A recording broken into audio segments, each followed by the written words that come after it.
Hmm.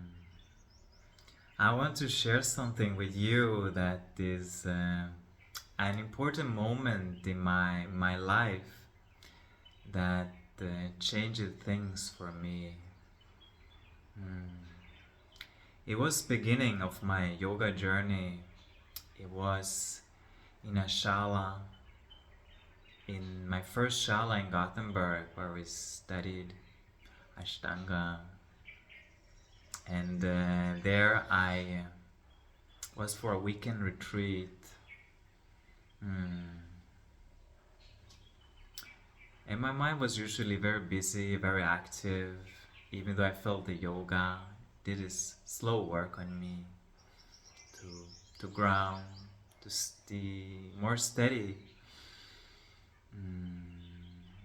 And we were doing yoga, we were doing Ashtanga, we were doing yoga nidra, meditation, walking meditation, listening to talks, Buddhism.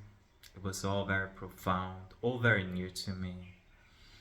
And be so immersed with this, I didn't have space for my thoughts anymore because it was so much intense practice. And in the end of this journey, we were doing a metta meditation where I was feeling compassion and gratitude to other people, which started to melt something in me. But then I was starting to look at myself, and I was looking at my feet. I was instructed or guided to be grateful for my feet that takes me everywhere I want to go, whenever I want to go, with no thanks, no gratitude, day in, day out. And I started crying. My tears were pouring. It was overwhelming. I couldn't control it. It was just happening. And I let it happen. It was maybe the first time I was crying in years.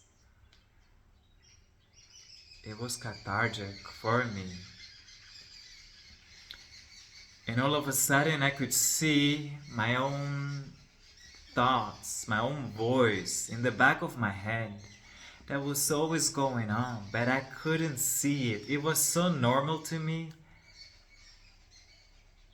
I couldn't imagine myself being without it. The harsh voice, the self-abuse, the beating myself down that I'm not good enough, I'm not doing it the right way. Why I'm so useless, helpless, why am I so lazy? And hearing this day in, day out, in a way I would never speak to anyone else. And seeing this voice so clearly, something happened with it. Something softened. I could hold it with my newfound love and compassion that I found for my feet came for this voice, and somehow it just melted. It didn't go away straight away, it was still there, but in a whole new way. And it didn't feel, or how could I put this in other words?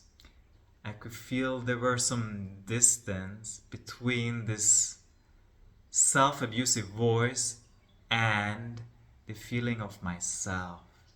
And this space that before was completely entangled gave me such a great relief, joy, and spaciousness that I haven't felt before that.